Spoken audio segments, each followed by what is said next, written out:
Okay, now welcome to part 3 and an encounter with a special encounter of a special kind.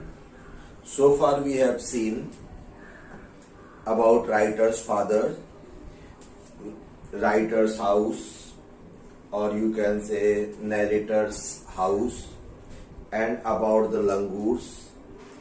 Animal lung के बारे में हमने देखा था। उसके बाद जो हमने लास्ट पैराग्राफ देखा था वो था कि किस तरह से राइटर ने बेबी लंगूर को रेस्क्यू किया था, बचाया था, और उसके बाद उसे पोट्री कूप में लेके गया था जहां पे उसके फादर ने उसको फर्स्ट एड प्रोवाइड किया था, उसकी ब्लीडिंग बंद किया था, और राइटर ने पिल्ड बनाना दिया था किसको खाने के लिए, बेबी लंगूर को। So far we have completed. Now page number 10, third paragraph from the down, और ऊपर से देखोगे तो 1 2 3 4 5th paragraph. My attention was fixed on the revival of the baby langur. Narrator, my attention means narrator. Narrator का attention मतलब ध्यान जो था किसके ऊपर केंद्रित था, revival of baby langur. Revival मतलब पुनर्जीवित होना, जो होश में आ रहा था उसके ऊपर पूरा ध्यान था। सडनली, अचानक, I had an uncanny feeling of being watched. अचानक राइटर ने फील किया, महसूस किया, क्या किया कि अनकैनी फीलिंग मतलब विचित्र तरह की फीलिंग होना, जैसे कोई देख रहा है उसे, कि उसे कोई वॉच कर रहा है। I turn away from the coop and looked up. Writer ने पीछे मुड़कर देखा, और जब उसने ऊपर देखा, there sat the mother langur on our kitchen roof. तो उनके किचन के रूफ के ऊपर, छत के ऊपर कौन बैठा हुआ था, मदर लंगूर। किसकी मदर थी वो, बेबी लंगूर की। Watching every move I made, और वह सारी मेरी हरकतों को वॉच कर रही थी, देख रही थी। She simply sat there quietly, और वहां चुपचाप बैठी हुई थी, as if convince that no harm was being done to her child. और वो जैसे कन्विंस्ड कर रही हो, अपने आप को समझा रही हो, मना रही हो, बता रही हो कि उसके बच्चे के साथ किसी भी प्रकार का नुकसान नहीं किया जा रहा है। Meanwhile the baby sensed the presence of his mother and started to sob and cry a little louder. और अचानक उसके उसी समय, मीनवाइल मतलब at the same time, baby langur ने भी अपनी माँ की उपस्थिति को महसूस किया, और जैसे ही उसने अपनी माँ की उपस्थिति महसूस किया, वो सिसकने लगा और थोड़ा जोर से रोने लगा। जैसे नॉर्मली हम लोग देखते हैं कि कोई बच्चा रहता है जो खेलते हुए गिर जाता है, तो पहले नहीं रोता है, वो रोता कब है, जब वो देखता है कि उसकी मम्मी देख रही है, और तब वो उठता नहीं है, वो क्या करने लगता है, रोने लगता है।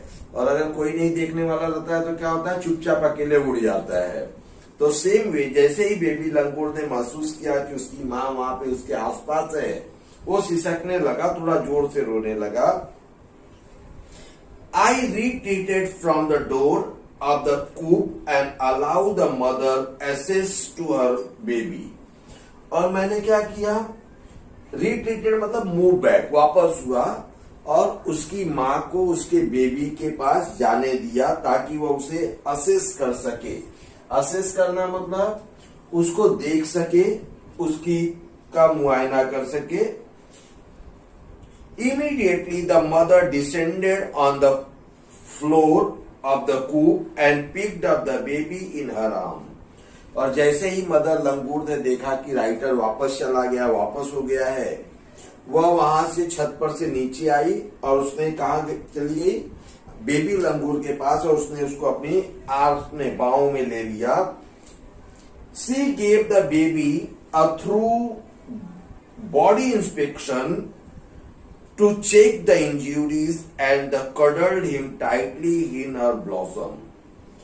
और उसने क्या किया, जल्दी जल्दी अपने बेबी को अपने से चिपका लिया और उसके बॉडी को इंस्पेक्ट करने लगी, उसके जख्मों का मुआयना करने लगी। The baby found great solace in her caring arm. Solace मतलब दिलासा मिलना। बेबी को बहुत दिलासा मिला क्योंकि वो अब कहां पे था, अपनी मां की बाहों में था। The mother sat still with the baby in her lap for a few minute. कुछ मिनट तक बेबी लंगूर अपने बेबी को लेकर अपनी उसकी गोद में लेकर वहीं बैठी रही। It was almost as if she was pondering over her option and trying to figure out how she could keep the baby safe from further assault. और पॉन्डरिंग का मतलब यहाँ पे जैसे विचार करना है, यहाँ पे जैसे कि वह विचार कर रही है और सोच रही है कि किस तरह से वह अपने बेबी को सुरक्षित रख सकती है आने वाले असल्ट से, आगे जो उसके ऊपर हमला हो सकता है उससे उसे किस तरह से बचा रही थी, इसके ऊपर वह सोच रही थी। पॉन्डर मतलब think over deeply. For a few second the mother langur looked straight into my eyes. और वह कुछ सेकेंड तक मदर लंगूर सीधी मेरी आंखों में देखती रही। Even today I can not forget that look in her eyes. और उसके देखने के तरीके को मैं आज भी नहीं भूल पाया हूं। Showering silence gratitude on me for saving her child. जैसे वह मेरा आभार व्यक्त कर रही है, ग्रेटिट्यूड दे रही है मुझे कि क्योंकि मैंने उसके बच्चे को बचाया था। I was overwhelmed by the emotion. Overwhelmed by the emotion मतलब ओवरव्यूम्ड होना मतलब भावुक होना। मैं भी बहुत भावुक हो गया था मदर लंगूर के इमोशंस को देखकर। The sentiments and the way she said thanks to me. और जिस तरह से उसने मुझे धन्यवाद कहा था। There sat a universal mother holding a stricken child in her lap. और वहां पे जो हर विश्व की सभी माएं जिस तरह से करती हैं, अपने जख्मी बेटे को जो आघात में रहता है अपने बच्चे को अपनी गोद में लेकर बैठती है, उसी तरह से मदर लंगूर ने भी वही किया था। तो हर यूनिवर्सल माँ की तरह वो भी अपने बच्चे को लेकर अपने लैप में गोद में लेकर बैठी थी। देन इन अ फ्लैश का मतलब है एक झटके में। ये बहुत बार एग्जाम में पूछा जाता है। In a flash part and parcel of, जो हमें सेंटेंस में बनाने के लिए आता है। She jumped with her baby clinging to her belly and reached our kitchen roof. और अचानक उसने अपनी बेबी लंगूर को अपने से चिपकाकर जंप लिया और कहां पहुंच गई, किचन के रूफ के ऊपर।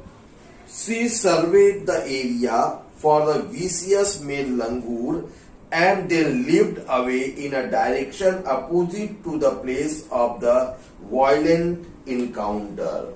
Vicious means what? Evil, wicked, जो निर्दयी लंगूर। उसने क्या किया, थोड़े समय तक उस एरिया का मुआयना किया जहां पे वह निर्दयी लंगूर था, और ठीक उसके अपोजिट डायरेक्शन में जहां पे घटना घटित हुई थी उसके अपोजिट डायरेक्शन में वह अपने बेबी लंगूर को लेकर चली गई। The brief meeting with the mother and the baby langur convinced me that interspecies communication and mutual trust is indeed a reality, and should anyone strike the right chord, the relationship hum into action. और जो थोड़े समय के लिए जो मेरी meeting हुई थी किसके साथ, बेबी लंगूर और उसकी माँ के साथ, जिसने मुझे कन्विंस किया, समझाया था inter species communication and mutual understanding. Inter species communication मतलब प्राणियों के अंतर संबंध के बारे में, और जो आपसी समझबूझ है उसके बारे में।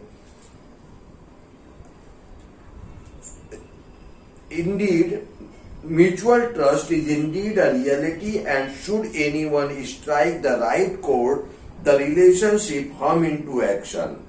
क्योंकि इन्हीं के कारण जो एक दूसरे के प्रति जो रिलेशनशिप होती है, जो संबंध होता है, वही हमें देखने को मिलता है। The mother langur showed me that food was not the only means of communication between man and animal। और उसने मुझे यह भी बताया कि मैन और एनिमल के बीच में जो संबंध है वह सिर्फ खाना, फूड नहीं है कि खाना देंगे तभी हम एनिमल को कुछ कर सकते हैं उनके लिए, but that there were other means of establishing the bond through trust, compassion and mutual understanding.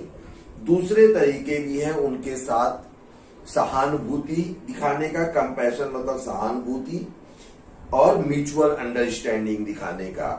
55 years have passed since that day। इस घटना को 55 years बीत चुके हैं। I am now 70 years old। और इस समय जो राइटर की उम्र है, मतलब जब उसने इस लेसन को लिखा था उस समय उसकी एज कितनी थी? 70 years। But still fondly remember that encounter of a special kind. लेकिन उस घटना को जो मेरा आमना सामना हुआ था, मैं उसी फॉन्ड के साथ, शौक के साथ याद करता हूँ। मीन्स जब घटना घटित हुई तो नरेटर कितने साल का था? 15 years का था। तो this is all about the lesson. Margin question जो आपको एक जो मीनिंग है वो लिखने हैं, जैसे कि मैंने यहाँ पे लिखा हुआ है। सेम वे आपको मीनिंग से स्टार्ट करना है। फिर इंग्लिश वर्कशॉप के एक्टिविटीज आप कंप्लीट करोगे, जहां पे आप एक पहला जो है इंग्लिश वर्कशॉप का एग्री डिसएग्री को आप करोगे, मैच करना है वो मैच करोगे, और जो क्वेश्चन आंसर है और जो मार्जिन के क्वेश्चन आंसर है आई विल सेंड यू। जो इसके पिक्स है वो भेज दूंगा मैं आपको, जिसको आप लोग लिख लोगे। और इस तरह से हमारा 1.1 एंड 1.2 जो है वो कंप्लीट हो चुका है। जितना होते जाएगा उसको आप कंटिन्यूअसली करते जाओगे, क्योंकि बाद में हमारे पास टाइम कम बचेगा, और इसलिए मैं नोट्स अभी डिस्कस नहीं कर रहा हूं। जो भी प्रॉब्लम होगा, जो डाउट्स होगा, तो हम वो लेटर ऑन कर सकते हैं जब हम लोग एक दूसरे के साथ फेस टू फेस होंगे। Thank you very much.